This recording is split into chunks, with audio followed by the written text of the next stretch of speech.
What can I say about these Chicago-based companies? Some of these companies just are not transparent. They don't tell you the truth till you go to orientation. It almost make you want to leave orientation. It almost make you want to leave. It really does. It almost makes you want to leave because they want to charge the driver for every fucking thing. God damn it! You already want to charge an escrow, okay? Then you want to charge $250 for this EOD fee, some insurance crap like $150 a month. I mean, only thing positive is that they escrow is cheaper than the other company that I was gonna go through. The escrow is cheaper than the other company, but they just got all. Why do they make up all these fees? It doesn't. See, here's the deal. I wish we can talk to actually drivers. Damn, and I wish more drivers make. I wish more drivers made videos, but they don't. I wish they did. They don't even got to say what company, but they work for. They can just give some type of. I work for a Chicago-based company, and but so many people don't make videos, bro. It just you think it's videos out here, but in general, it's really not. It's really because it's so many. First of all, it's so many Chicago-based companies. It's an endless amount of them. Some companies within them they got three or four and brother companies, like you know what I mean, or some got like two companies in together. So some got no reviews, some got nobody did the YouTube video on it, or nothing like that on it. So you don't know anything, okay? This company pisses me off, man. They charge 30% of the load, which I don't like. I don't like that. But I'm thinking like, okay, it may work out, it may not work out. I don't know if they're gonna be transparent or not. Like, God, why you just don't pay me per mile? I don't like that. But if I go, I rather chance it. Here's the deal. I rather chance it with this company. It may work out. They may be transparent. You may make decent money. The other company, the other company wanted to charge a $300 escrow. So that means every fucking. At least this company is not that. It's not 300 times every time I get paid. Like my first two checks are gonna be low, but then after that, versus if I go to this other company that interviewed me that pays 60 cents per mile. They interviewed me, hired me, did all the drug tests, but I'm thinking every time you get paid, it's going to be minus $300. See, they don't tell you that. This other company, this company B over here that I interviewed for the drug test, they charged a $250 escrow. Then they charged a $50 some type of occupational insurance bullshit. None of the American companies charge this occupational bullshit. None of them that I know of. None of the mega carriers charge you for some occupational shit.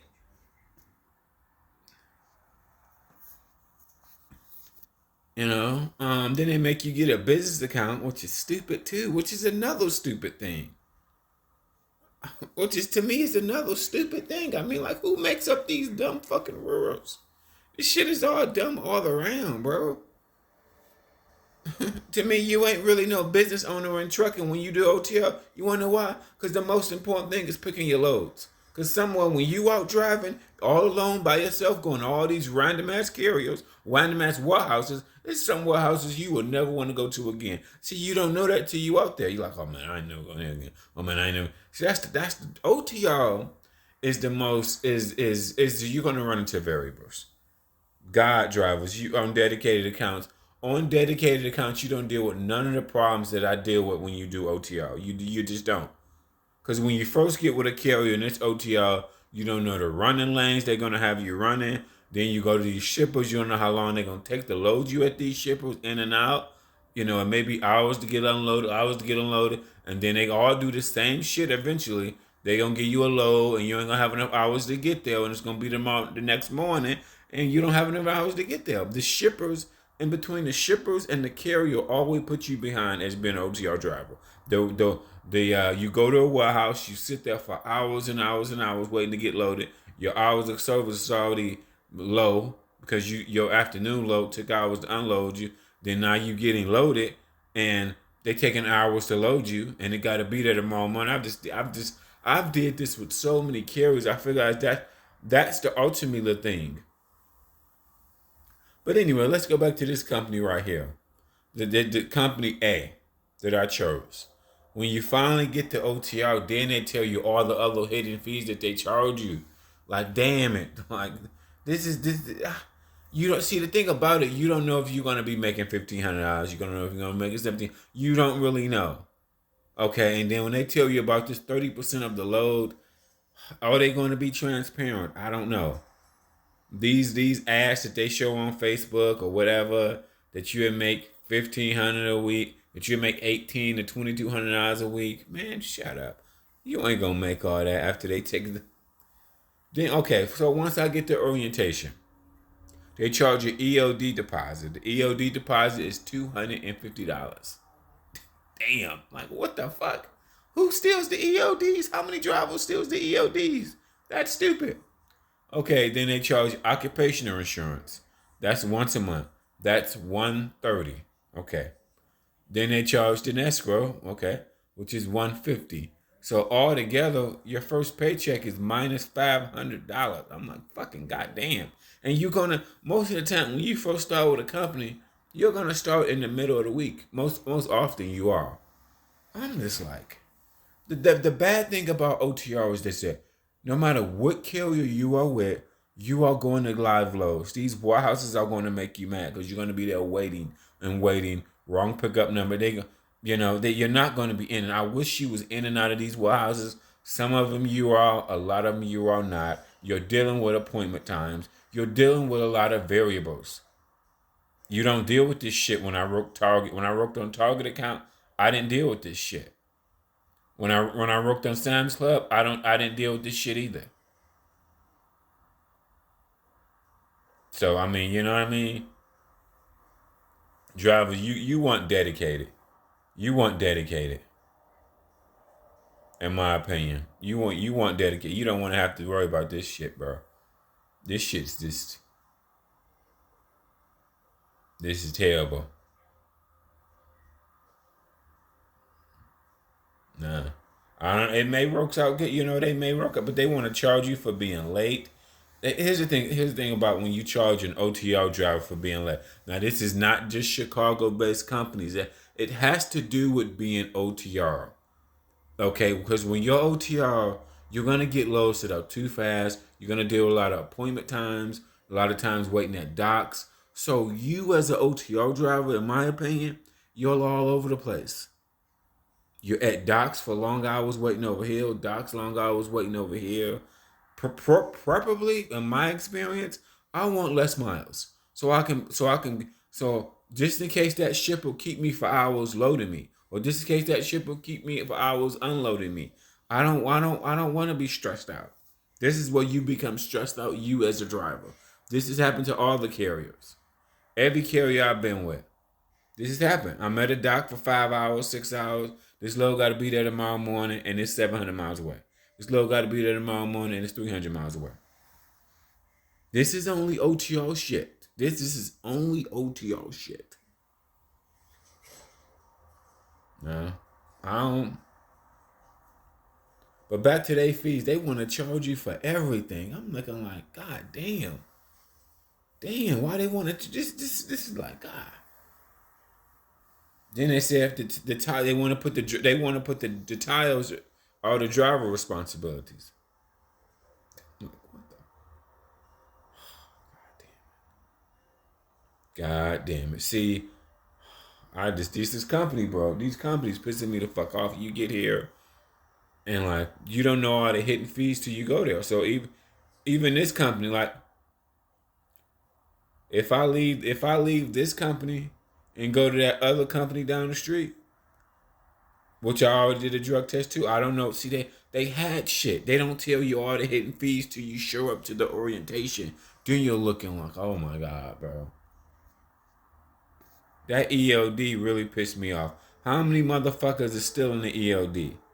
How many people still in the ELD? That's so stupid to me. God damn, that shit's stupid. All the scamming they running. That occupational insurance bullshit, that's a scam too. You think they gonna pay you? You think they gonna pay you if you get hurt on a job? No, they ain't gonna pay you, bro.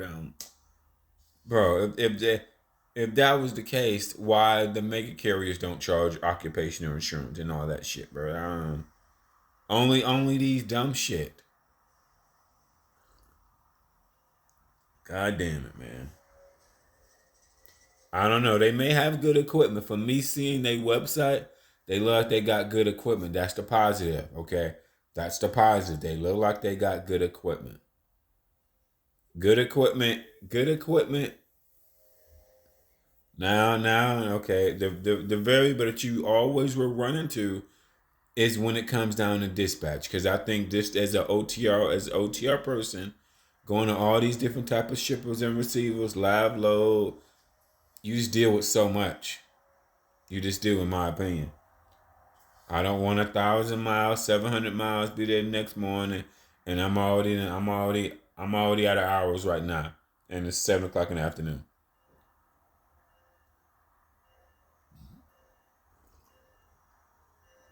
Nah.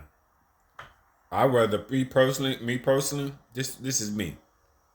I'd rather get less miles than be stressed waiting at docks for hours. I've did this too many times, and like I said, I think the warehouses will make you mad because they're gonna hold you up.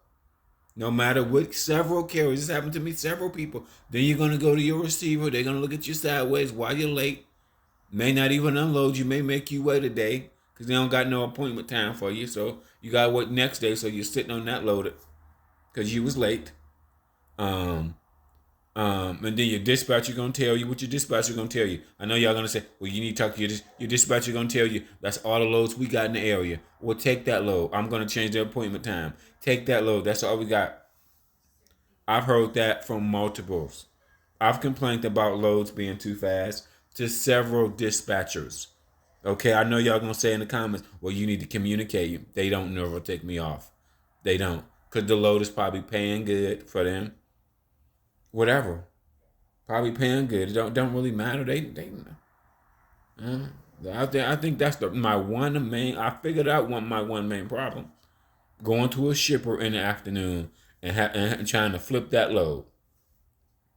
Be there the next day. It's tomorrow at 7 to 8 o'clock, and it's even if it's 400 miles, even if it's 300 miles, and you don't got me. No, bro. Less miles. Less miles. Shit. Less miles. That's what I want. Less miles. And really, don't pick up no load late in the afternoon, because that's gonna fuck that. Really, that fucks you all up. Because when you pick up most of the loads, when you pick up a late in the afternoon, it gotta be there tomorrow morning. The driver probably don't have no time to get it there, so that automatically puts the driver behind.